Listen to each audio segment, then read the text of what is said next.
మచ్చలున్న చంద్రుడైనా పచ్చి విసపు నాగులైనా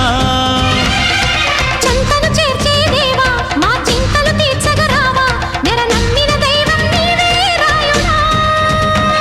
ముక్కోటి వేల్పులలోన ముక్కోపి నువ్వే అయినా ఎలుగెత్తి పిలవంగానే పలికేర ఇంకెవరైనా మా తల్లి తండ్రి దైవం నీవే